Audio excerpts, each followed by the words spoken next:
Quizás terminaba con esta diapositiva, si más no recuerdo por qué la había puesto, es para que puedan diferenciar entre un cuadro de celulitis y un cuadro de erisipela, ¿sí? Porque cuesta, en la vida real cuesta realmente diferenciarlo, pero una forma de diferenciarlo es que la erisipela uno la puede delimitar con mayor facilidad. ¿Bien? En cambio la celulitis cuesta determinar dónde empieza el proceso inflamatorio edematoso, ¿sí? No se puede realmente definir, termina aquí, porque uno empieza a revisar y cuesta delimitarlo, ¿sí? Cuesta delimitarlo. Entonces aquí pueden ver bien claramente dos cuadros, uno de celulitis y uno de erisipela. Por ahí nos habíamos quedado. El otro cuadro que íbamos a ver es la fascitis necrosante. En su manual aparece solo fascitis, pero vamos a hablar de fascitis necrosante, que puede ser por su etiología asociada a un patógeno o asociada a varios patógenos. Es decir, que si intentamos hacer un cultivo, pues puede ser que sea monomicrobiana o polimicrobiana. Normalmente las bacterias que más van a estar implicadas van a ser estreptococos piógenes, otros estreptococos, seguidos de Staphylococcus aureus, clostridios, etcétera. Son variadas las bacterias que pueden participar en este proceso. Por ejemplo, en la fascitis necrosante con afectación de músculo o mionecrosis, no solo mionecrosis, porque la mionecrosis se puede dar por otros cuadros clínicos, arteriopatía obstructiva, trombos, etcétera, que puedan obstruir la irrigación del músculo y eso provoca necrosis, sino que me refiero a la mionecrosis provocada por una infección bacteriana. ¿De acuerdo? Entonces, por ejemplo, la fascitis con mionecrosis está Vibrio vulnificus, ¿sí? Que en ese caso esa bacteria erróneamente se le conoce en algunas partes como bacteria come carne, ¿sí? Bacteria come carne, que realmente no come carne, ¿verdad? Porque su metabolismo utiliza tanto proteínas, carbohidratos como lípidos para obtener energía por distintas vías metabólicas. Pero puede ir desde estreptococos hasta los cuadros aparatosos de Vibrio vulnificus, sin desmeritar al estreptococos piógenes, que realmente provoca cuadros igualmente de aparatosos y con alta tasa de mortalidad.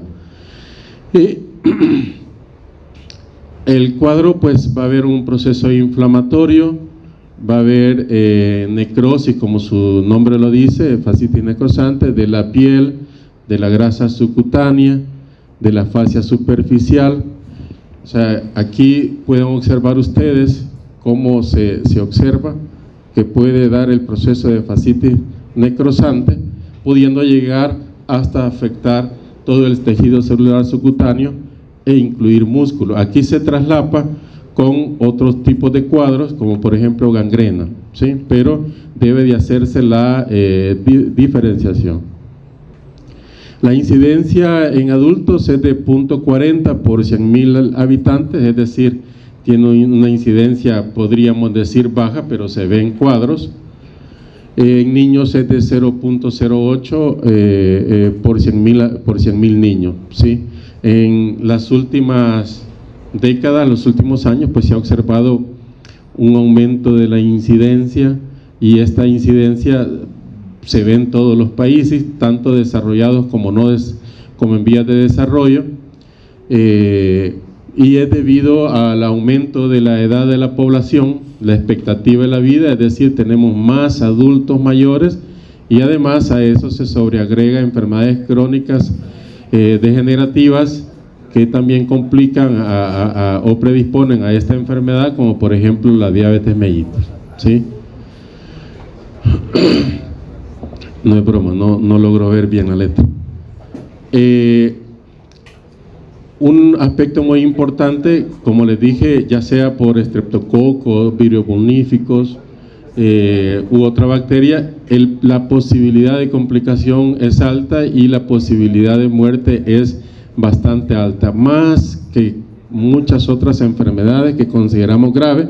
Entonces la rápida intervención pues es importante, el diagnóstico rápido y el tratamiento inmediato, ni siquiera oportuno, sino inmediato, es clave para salvar la vida de los pacientes. La edad, como la mortalidad, igual que con la incidencia, la mortalidad también aumenta con la edad y si hay enfermedades de base, es decir, que las personas adultos mayores pues estarían en mayor riesgo. Por ejemplo, aquí les traigo un dato.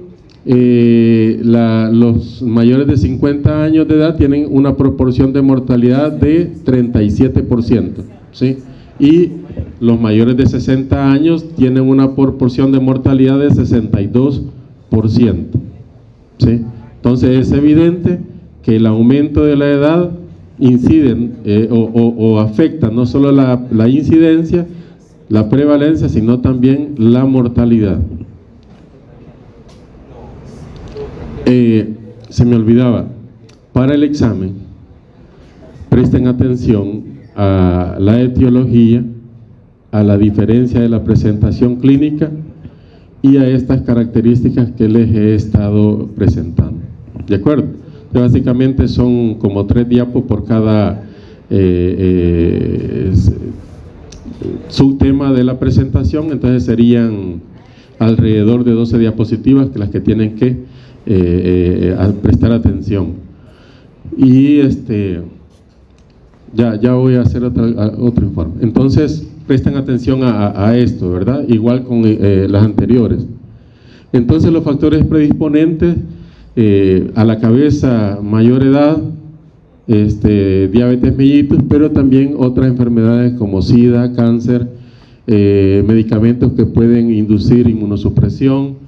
Por ejemplo, uno de los ejemplos más clásicos es el infliximab, que se utiliza para procesos inflamatorios, ya que bloquea la función del factor de necrosis tumoral, está siendo ampliamente utilizado, y sobre todo si se está utilizando en personas de mayor edad, pues predispone a este tipo de procesos. Por eso estas personas deben de cuidarse, no solo de patógenos que puedan transmitirse por vía aérea, y andar mascarilla, sino cuidarse también de no tener lesiones que les puedan provocar algún cuadro de estos, porque este medicamento también predispone. La puerta de entrada va a ser variada, pero casi siempre va a ser un proceso disruptivo de la piel, una inoculación traumática, etcétera. O en pacientes que tengan una lesión preexistente, que hayan tenido una cirugía, que hayan tenido un accidente, etcétera, y tengan esa lesión previa, tienen que cuidarse. Si tienen esos factores de riesgo, además de cuidarse de no o prevenir el captar una de estas bacterias. Las quemaduras, las laceraciones también pueden ser un factor predisponente, y el otro grupo que más se ve afectado, siempre asociando la mayor edad, es los utilitarios o los usuarios de drogas intravenosas, ¿sí? Los adictos a drogas intravenosas también se predisponen en mayor medida a adquirir alguna de estas bacterias y generar un cuadro de fascitis necrosante. En los niños los factores pueden ser los mismos: cáncer, diabetes tipo 1, puede ser procesos de inmunosupresión, pero en general a favor de los niños es la edad, que es el principal o uno de los principales factores predisponentes. Pues por eso ven ustedes que la incidencia disminuye de manera importante del adulto mayor respecto de los niños, como vimos en la lámina anterior.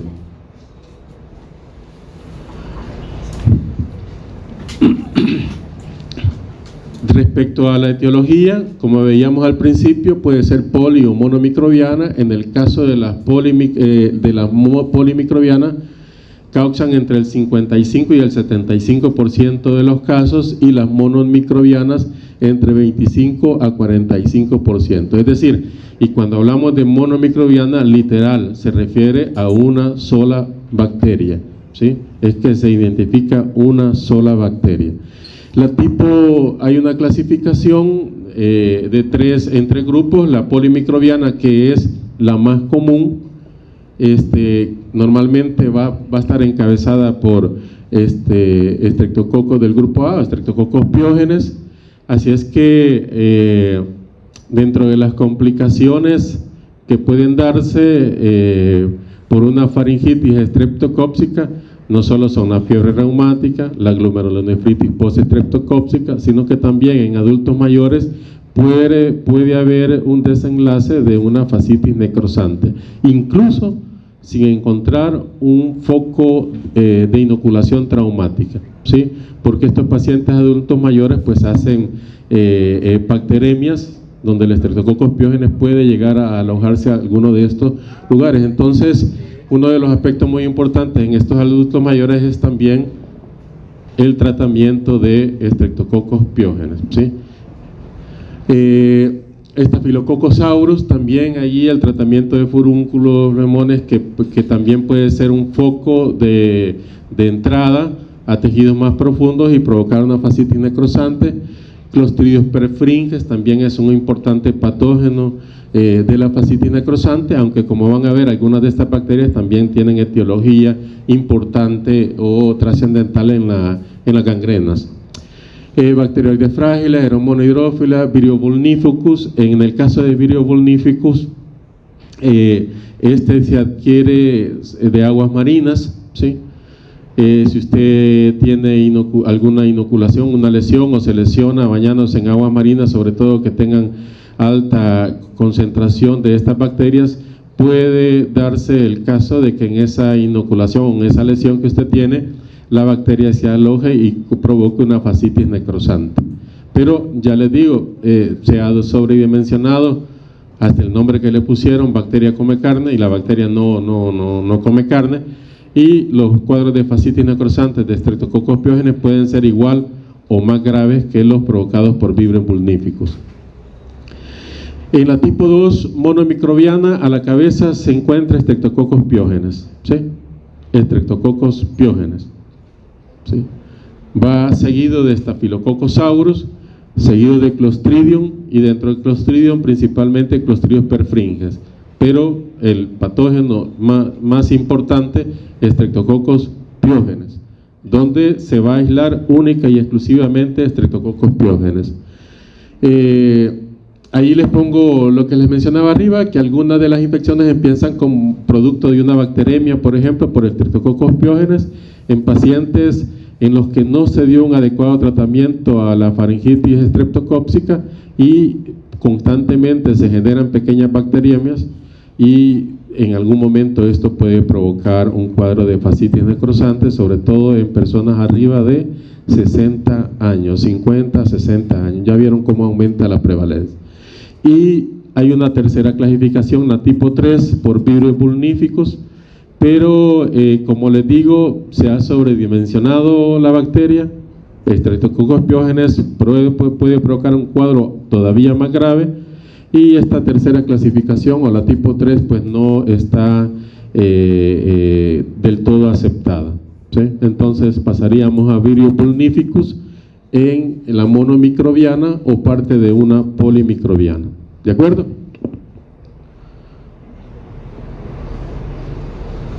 El cuadro clínico, normalmente la localización más frecuente va a ser abdomen, periné, extremidades, normalmente extremidades inferiores.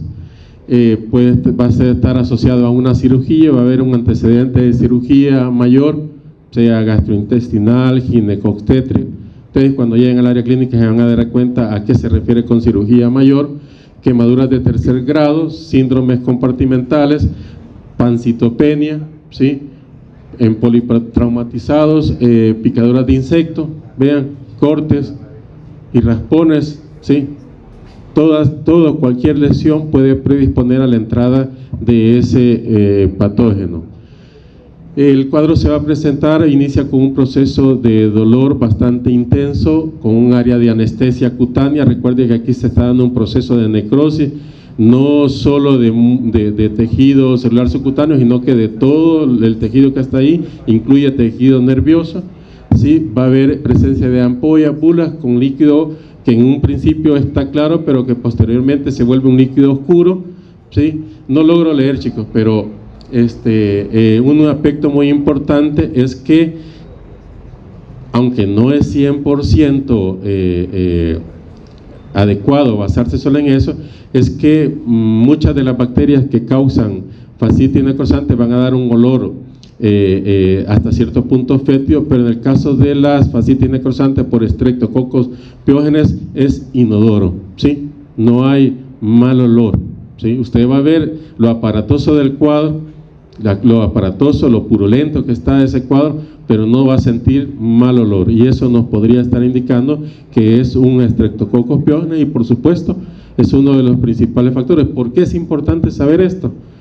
Porque les puse en la lámina primera que el tratamiento inmediato es importante, no oportuno, se queda muy corto, es inmediato, ¿sí? En cuanto usted sospecha el cuadro y ve lo aparatoso del cuadro, debe dar tratamiento y debe de tratar de cubrir a Streptococcus pyogenes, ¿de acuerdo? Hay signos sistémicos como fiebre, deterioro progresivo del estado neurológico, hipotensión, shock y muerte. De acuerdo a esa evolución se puede dividir en fulminantes, agudas y subagudas, y además también se puede clasificar con estadios clínicos de la fascitis como temprano, intermedio y tardío. Aquí pueden ver cómo evoluciona la lesión, ¿sí? Ven que en la parte temprana está el eritema, el edema, la hiperemia, el dolor, y muchas veces estos cuadros puede ser que el paciente incluso consulte y ustedes lo quieran manejar como una celulitis, una erisipela, o sea, un diagnóstico totalmente alejado de la realidad, ¿sí? Por ejemplo, se les pasa por alto que fue a la playa y se estuvo bañando y ahí tuvo la lesión, y hoy tiene ese cuadro clínico, ¿sí? Si ustedes suman que fue a bañarse al mar, tuvo una lesión y hoy tiene ese cuadro clínico en la extremidad inferior, pues es diferente, ¿verdad? Yo ya no lo dejaría ir a la casa, ¿sí? Sino que lo ingreso y le doy tratamiento. Pero muchas veces esta fase temprana va, consulta y regresa a la casa, muchas veces sin tratamiento. El intermedio comienzan a hacerse vesículas, bulas, hay un dolor bastante fuerte, pérdida de la sensibilidad, fluctuación de la piel, o sea, empieza la piel, ya no tiene esa turgencia ni esa el sostén que tiene, sino que ya la piel se siente como que está desprendiéndose, ¿sí? Y en la parte tardía pues ya puede haber hipoestesia o anestesia, ¿sí? Puede haber crepitaciones porque algunas de estas bacterias, como por ejemplo Clostridium perfringens, van a generar gas, pero no solo esas, sino que otras pueden generar gas también, que pueden también dar crepitaciones. Finalmente va a haber necrosis de todos los tejidos, pudiendo llegar hasta músculo y provocar la muerte en el estadio 3, ¿sí? Entonces ahí pueden ver los estadios.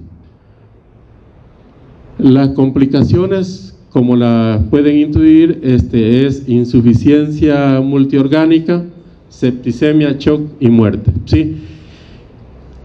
Ya vimos que la muerte aumenta con la edad, de 50 años, 60 años, vean que casi aumenta un 15%, entonces, pero en general 1 de cada 5 personas van a morir, y quienes no mueren, muchos quedan con amputaciones, ¿sí? Y será un pequeño porcentaje de los que tienen fascitis necrosante quienes quedan solo con una cicatriz bastante grave, que es lo menos, ¿sí? De haber sobrevivido, pues tener una cicatriz fea es lo de menos, ¿verdad? Pero 1 de cada 5 van a morir. Entonces vean que la mortalidad es alta. El diagnóstico diferencial de fascitis necrosante, ya veían los estadios, temprano, intermedio y tardío. Entonces debe de hacerse el diagnóstico diferencial, y ayuda a la historia clínica bastante a este diagnóstico, preguntarle dónde estuvo, qué le pasó, dónde se golpeó, ha tenido infección de la garganta estos días, se dio tratamiento, no, es decir, la historia clínica es importante, no solo el examen físico que usted va a hacer, sino que la historia clínica alrededor, en el caso de la microbiología, es trascendental para hacer el diagnóstico.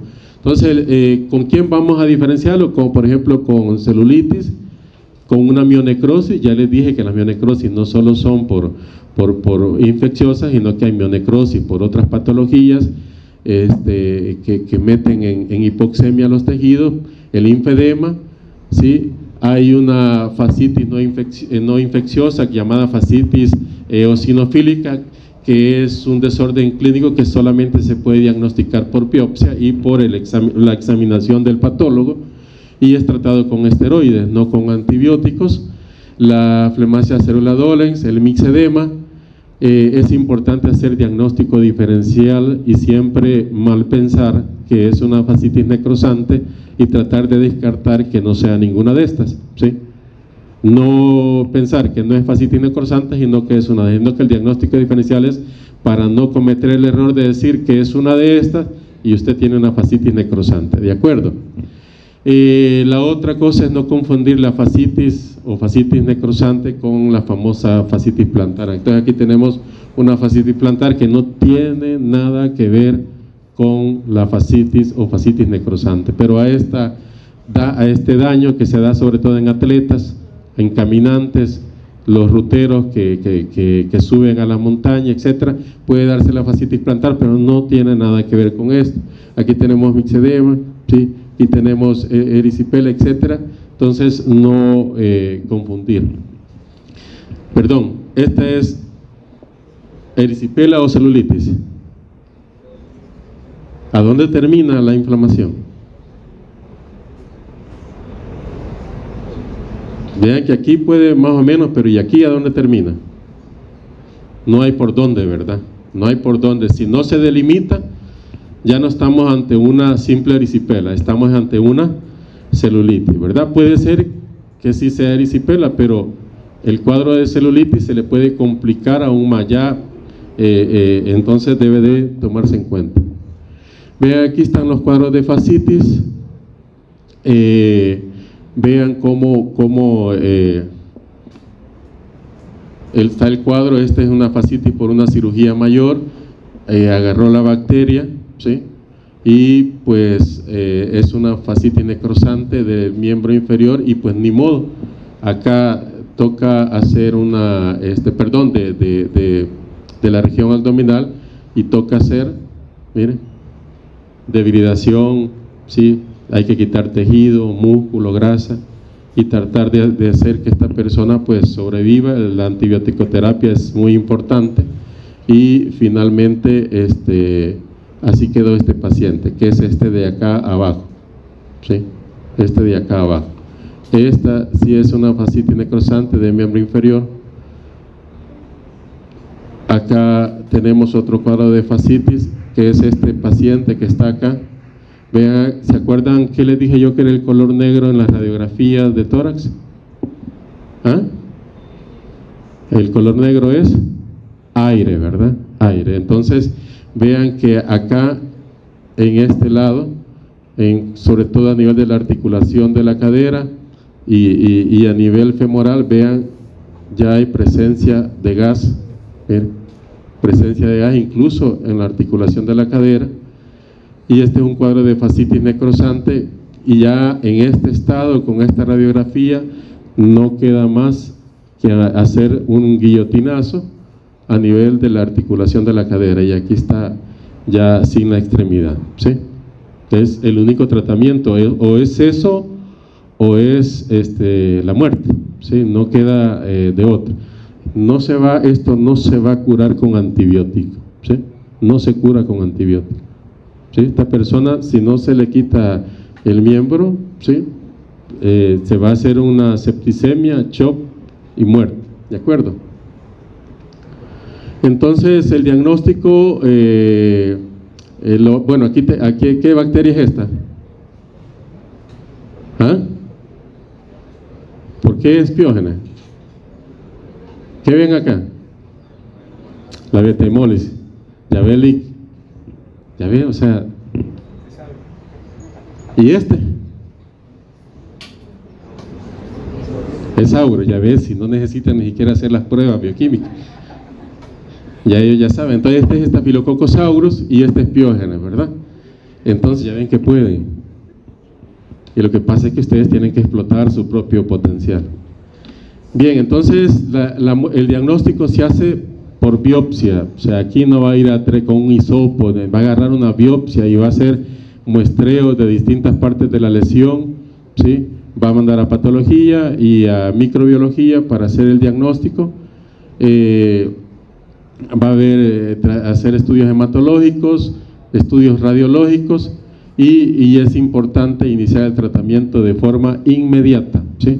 No va a esperar a que le llegue el cultivo, no va a esperar a que le llegue la radiografía, el TAC, ¿sí? Va a iniciar tratamiento antibiótico inmediato. Cuando le llegue la radiografía, pues ahí va a tomar otro tipo de decisiones. La otra ¿preguntas hasta aquí, chicos? ¿No hay preguntas?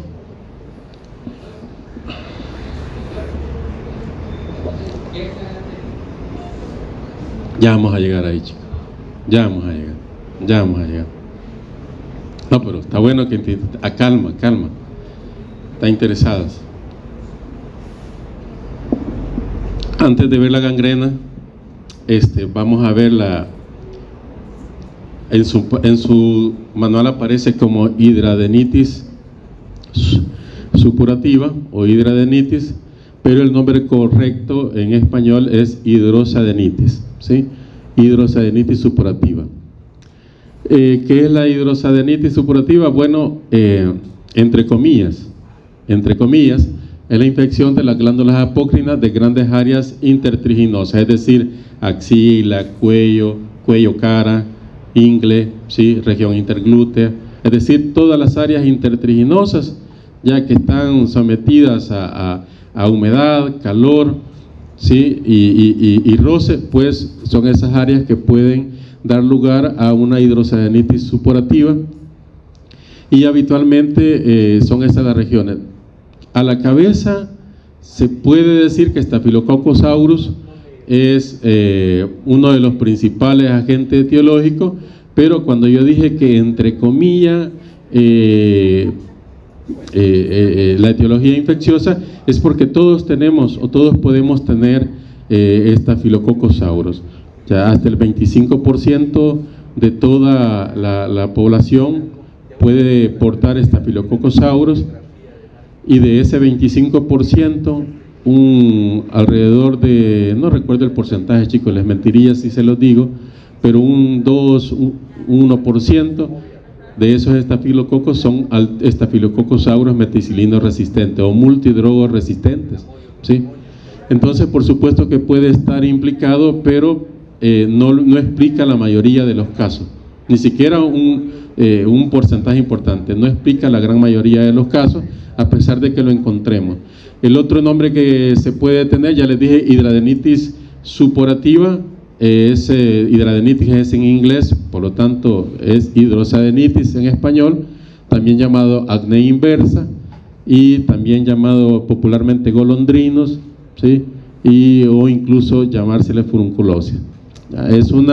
Realmente es una enfermedad inflamatoria crónica, ¿sí? Es una enfermedad inflamatoria crónica que causa brotes en la persona que pueden ser de intensidad variable. Probablemente en un principio presentó una lesión y de repente 6 meses después vuelve a recaer y ya no presenta una lesión, sino que presenta 2 o 3 lesiones, incluso con fístulas, ¿sí? Y fístulas que van a estar drenando, y así puede ir evolucionando durante el tiempo, años, y es una enfermedad bastante, incluso que las personas requieren tratamiento psicológico y hasta psiquiátrico para su manejo, ¿sí? Porque el solo hecho de padecerla genera bastante impacto a nivel cognitivo, emocional, ¿sí? También se acompaña de supuración maloliente. Puede haber fibrosis dérmica por toda la cicatrización que se está dando en la misma región, y algunas de estas cicatrizaciones pueden ser hipertróficas. Entonces, a pesar de que este Staphylococcus aureus, vamos a conceptualizar la hidrosadenitis supurativa como una enfermedad inflamatoria del folículo pilosebáceo, acompañado de desequilibrio del sistema inmunológico, es decir, que es una enfermedad autoinflamatoria, ¿sí? y con una gran base de predisposición genética. Esa es la hidrosadenitis supurativa, ¿sí? No es una enfermedad transmisible, ¿sí? E incluso, entre comillas, una enfermedad infecciosa, ¿sí? El 40 al 50 de los pacientes, la mitad tiene el antecedente de familiares en primer grado de consanguinidad de padecer la enfermedad, y se ha determinado que su transmisión genética es de herencia autosómico dominante, ¿de acuerdo? Hay, por supuesto, factores desencadenantes o agravantes como tabaquismo, obesidad, alteraciones endocrinológicas, la alteración del microbioma, ¿sí? Las fuerzas de fricción, el sillamiento puede modificar el curso de la enfermedad, es decir, fricción o sillamiento, ¿sí? Fricción es el roce, sillamiento es, ¿sí?, frecuente. Hay fármacos que también van a predisponer, como por ejemplo el litio, el uso de anticonceptivos, por eso es más frecuente en la mujer, ¿sí? La isotretionina también afecta o predispone a este cuadro, y la isotretionina son un retinoide derivados de la vitamina A que provoca atrofia de las glándulas sebáceas.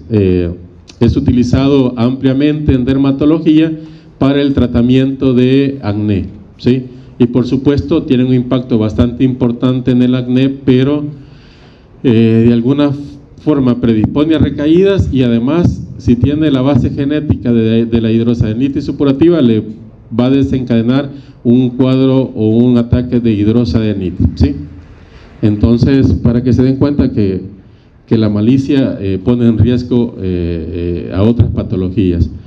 Por eso es que la mayoría de acné no se debe tratar ni con antibiótico, ni con isotreonina, ni con otro fármaco antiinflamatorio. Primero deben de descartarse otras modalidades terapéuticas que pasa por la dieta, la limpieza frecuente, ¿sí?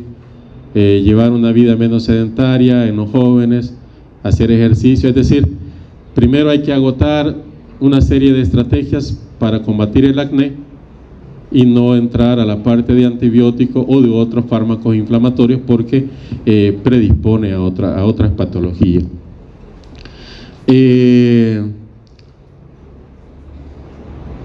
A pesar de la controvertida, el papel de patógenos, principalmente Staphylococcus aureus, teniendo la predisposición genética, uno de los factores que más desencadena o pueden desencadenar es la oclusión folicular, ¿sí? Esa oclusión folicular es señalada como el punto de partida para desencadenar un cuadro de hidrosadenitis, ¿sí? Y además la implicación de las glándulas sudoríparas, tanto apócrinas como externas, ¿sí? Entonces eso sería como el punto de partida, pero realmente de fondo está la base genética, ya la predisposición familiar y los otros factores sobreagregados. La incidencia, pues no tenemos datos en nuestro país, ni siquiera en la región, pero la incidencia en países como Estados Unidos es de 6.000 por cada 100.000 personas al año. Suele iniciarse en la segunda década de la vida y aunque puede haber un inicio precoz en la infancia.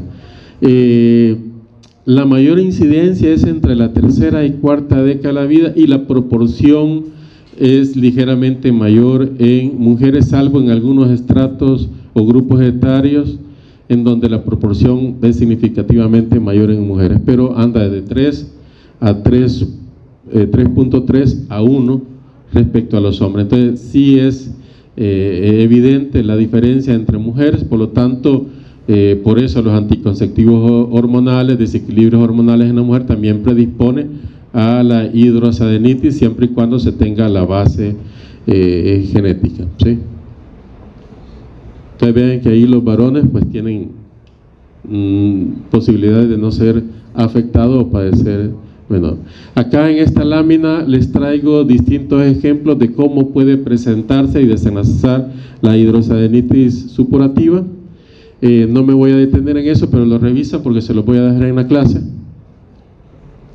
Hay una clasificación de Hurley estratificada para la severidad de la hidrosalinitis que va del estadio 1 al 3, que puede determinar si el tratamiento va a ser dermatológico o incluso puede ser, llegar a ser quirúrgico.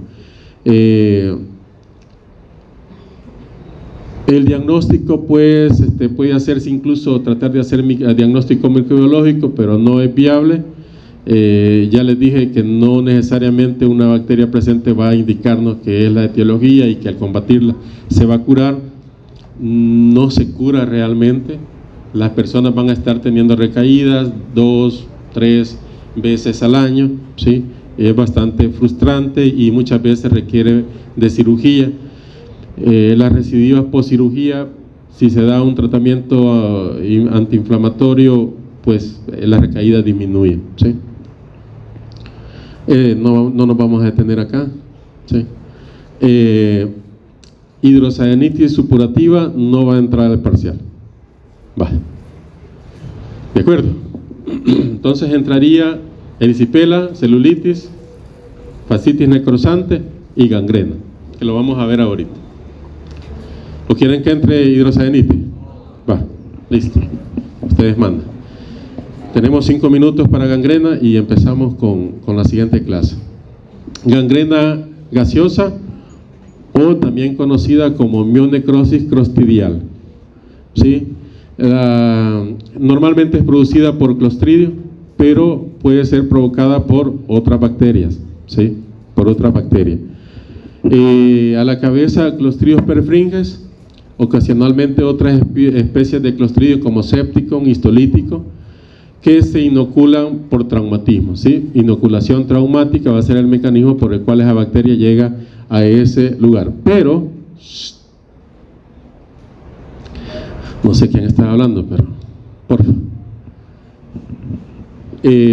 Pero también, otra vez, igual que en la fascitis necrosante, estreptococos del grupo A, después de los Clostridium, tiene un papel importante, seguido de Staphylococcus aureus y Vibrio vulnificus. Vean que otra vez se traslapa la etiología de la fascitis necrosante con la gangrena gaseosa. La diferencia es que acá el patógeno que está a la cabeza es los Clostridium, principalmente Clostridium perfringens.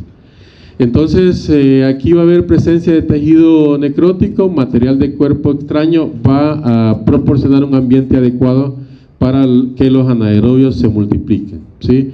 Va a haber destrucción de tejidos blancos y en el caso de los Clostridium va a haber producción de gas.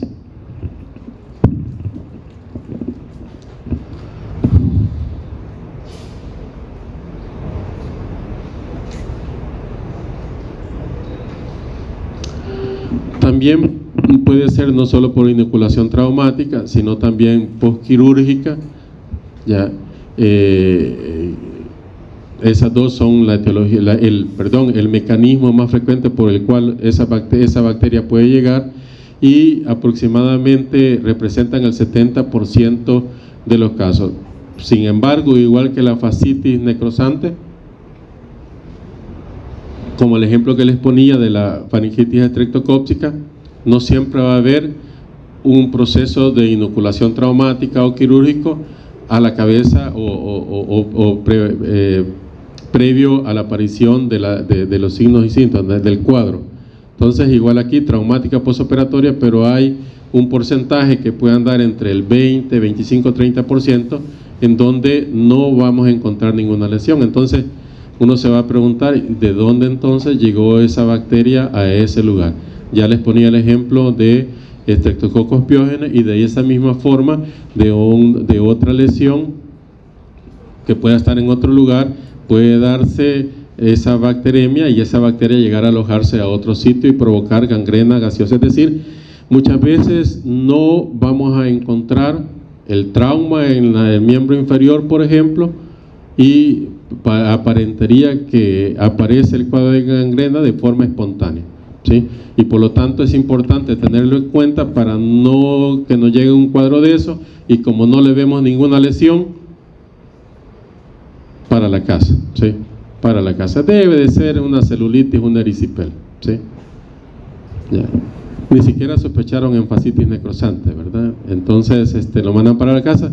Entonces, 30% no van a encontrar ningún sitio de inoculación porque la bacteria puede haber llegado de otro foco infeccioso. Por ejemplo, un folículo infectado, inflamado, ¿sí? Ya. Un furúnculo en otra parte puede haber sido el punto de partida de esa bacteria para que se llegue a alojar a otro lugar. Clostridium perfringens se va a aislar el 80-90% de los casos, sí,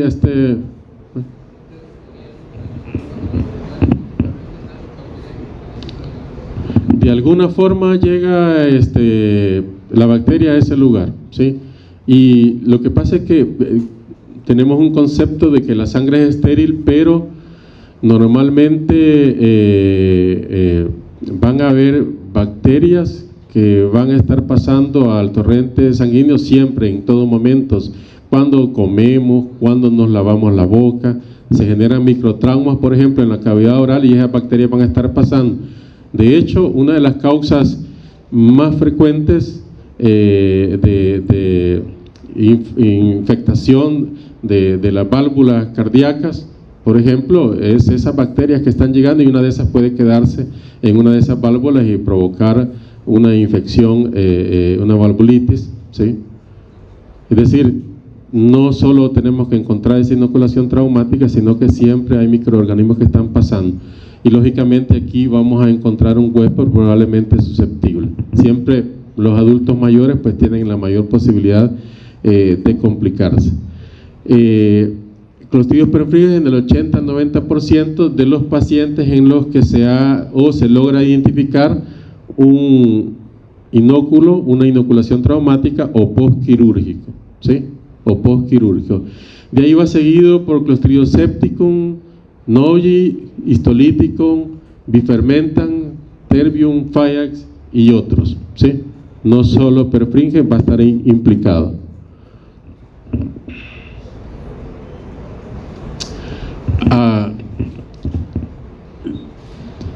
En la clase de Clostridium del ciclo pasado le debieron haber descrito los factores de virulencia de los Clostridium en general y les han de haber descrito una serie de toxinas que producen. Igual esas toxinas, las toxinas tipo A, la toxina, la enterotoxina, la toxina alfa, etcétera, pues están implicadas en la etiopatogenia de la gangrena gaseosa. Por ejemplo, en el caso de Clostridium perfringens, la toxina alfa o tipo A, que es una legitenasa, tiene incluso más acciones de las que he escrito acá, pero he puesto como las más importantes. Provoca la agregación plaquetaria y trombos, ¿sí? Trombos. ¿Qué se les ocurre que genera esa generación de trombos en la oxigenación de esos tejidos? ¿Sí? Va a generar un espacio necrótico de anaerobiosis que es como ideal para esa bacteria, ¿sí? Disminuye la irrigación tisular de los tejidos, sus grasas, músculos, etcétera, e incrementa las consecuencias de la anaerobiosis y la destrucción del tejido viable, ¿sí? Entonces vean que la misma bacteria genera sus condiciones para que se dé el lugar óptimo de crecimiento o de multiplicación bacteriana. ¿Sí? Es una bacteria anaerobia que necesita tener menos contacto con el oxígeno, ¿sí? Y por lo tanto la bacteria se genera esas condiciones en el lugar donde está generando la lesión. Participan otras toxinas como la toxina teta, la toxina epsilon, ¿sí? Y el conjunto de acción de estas toxinas son las que desencadenan el cuadro, pero la principal es la toxina alfa. ¿Cómo evoluciona? Pues igual que la fascitis, puede ser rápidamente progresiva. Aquí el periodo de incubación después de la inoculación traumática puede ser de 2 a 3 días, pero puede ser tan rápido de 6, 10, 12 horas, ¿sí? No vamos a esperar periodo de incubación largo acá, Va a haber un dolor agudo que aumenta rápidamente en intensidad y va asociado a shock y delirio, ¿sí? La extremidad o el sitio donde está la lesión, va a haber dolor a la palpación, va a haber inflamación, la cual va a ser bastante intensa, secreción serosanguinolenta, va a haber formación de bulas como las que pueden observar, que en un principio, y estas se las iba a poner para fascitis también, que en un principio son como estas, pero que rápidamente se transforman en este tipo de bulas y con esa coloración. En un principio tienen ese color rosado o rojizo y rápidamente progresa a esa coloración. La piel, y a menudo cuando palpamos, ¿sí? Vamos a sentir que han visto ese papel que ustedes explotan las bolitas. Entonces cuando palpan van a sentir como que están tocando ese papel e incluso pueden llegar a escuchar que se mueve, como que se movía, como que algo se mueve, y van a sentir en los dedos como crepitaciones, ¿sí? Lo van a sentir. Entonces ese es el gas que ustedes al movimiento van a estar desplazando, ¿sí? Cuando estén haciendo esa palpación. La piel cerca de la herida es pálida, pero rápidamente se va a teñir y forma ampollas y aparecen áreas de necrosis, que las áreas de necrosis las vamos a observar de este color. Vean, miren.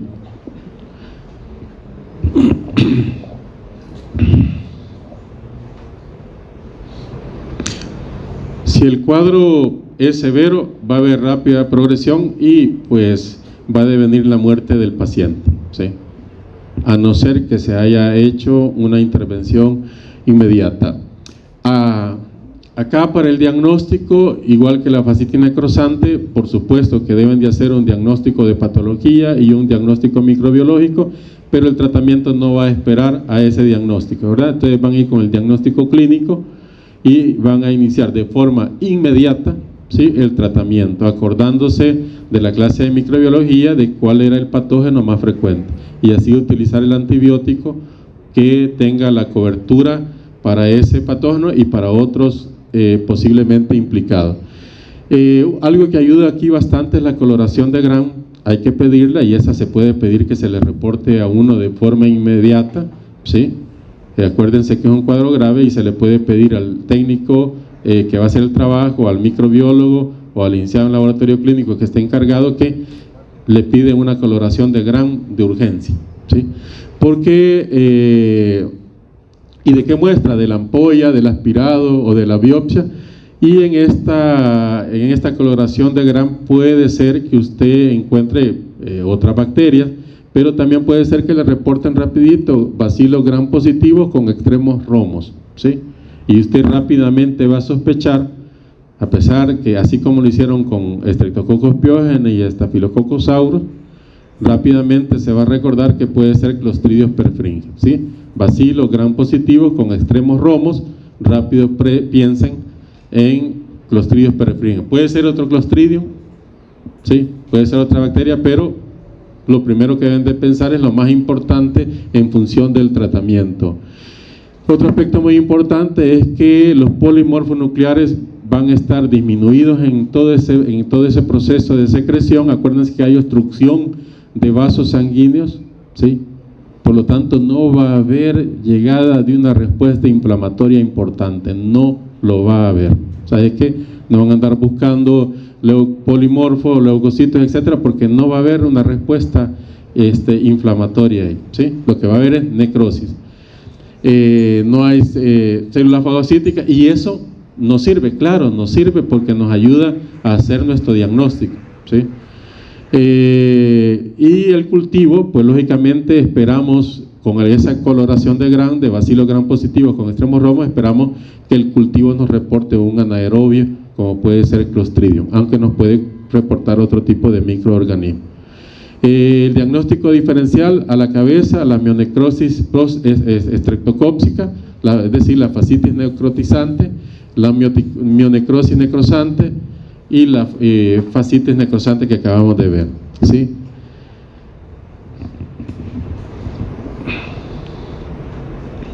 Aquí tienen un cuadro de gangrena gaseosa. Vean, ahí están las lesiones características y aquí pueden observar ustedes en esta extremidad cómo se observa la acumulación de gas y el proceso inflamatorio. Aquí el tratamiento realmente no es con antibiótico. ¿Por qué no es con antibiótico? O sea, sí va a tener que recibir antibiótico, pero ¿por qué creen que la lesión no se va a curar con antibiótico? No va a llegar el antibiótico a ninguno de los tejidos necrosados, ¿sí? Entonces el antibiótico se utiliza para detener el proceso infeccioso y no siga avanzando a los tejidos sanos, ¿sí? Incluso el abordaje siempre va a ser, o casi siempre va a ser, quirúrgico, ¿sí? Para cortar y que la infección no siga avanzando. Entonces el abordaje es quirúrgico y con antibióticos, y normalmente quirúrgico con zona de seguridad. Ya, por ejemplo, acá tenemos una gangrena gaseosa que llega a esta cadera y finalmente el tratamiento fue guillotinazo a nivel de la articulación de la cadera, ¿verdad? Y lógicamente antibiótico, y ese paciente es un paciente que va a estar meses en el hospital luchando por su vida, ¿de acuerdo? Creo que esta es la última. Sí. Bien, 5 minutos, chicos, y seguimos con. Gracias. ¿Preguntas? ¿No hay preguntas? Bien.